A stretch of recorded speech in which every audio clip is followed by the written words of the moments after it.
There she is, the legendary Lois Courtney. This is Lois, our free-range chicken. She gives us an egg every day. Some of the best eggs we've ever eaten. And she's a lot of fun. She makes us laugh. She's eats a lot of bugs. Keeps our house spider-free. That's a good thing.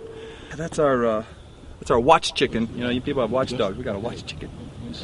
Folks come over to the studio to record. They just find it so interesting that there's this chicken walking around in the yard. Always been a cat person. Always. I've always been an animal person. I've always had dogs and cats and lizards. I've always been an animal person. I grew up with animals, but because I'm living in the apartment, I can't have a dog. I usually grow up with dogs and cats together. The cats I have now, what I like about them the best is Marbles is probably one of the most affectionate cats. He's almost like a teddy bear, whereas the other one is a terror. But I love him because he is a holy terror, the other one. He is the opposite. He and I have really grown up together because I've had him for 21 years. And it's been really hard, you know, watching him get older. But every day I go out here and I look at him and I think, my God, he looks so good. I mean, he's always been a very kind horse. He doesn't really have a nasty bone in his body. He's really smart. He knows words.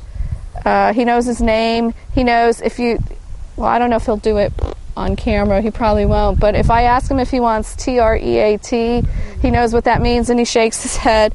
But he's just been a really good friend. This is Ruby. Ruby is a Brittany, and she is 13 years old. And we've had her since she was about 12 weeks. My wife and I play a lot of tennis, and we would when she was younger, we would use her as our ball dog. She is allowed to sleep anywhere in the house except in our beds or the girls' beds. We have a big throw pillow for her, which she rarely uses. We never had to worry about her running off. We would go on long walks at the park, and she would always be right at our feet. We never had to worry about her running off. Skipper's about 4 now, and Marky's going on 2, I guess. They weren't quite sure of his age since he came from the Humane League. He'll give you kisses, snuggle with you at night, keep my feet warm. This guy will put his whole tail in his mouth and chase him around. They're both have terriers in them, so they're, I guess, known to be a little hyper. They kind of love to curl up with you, so...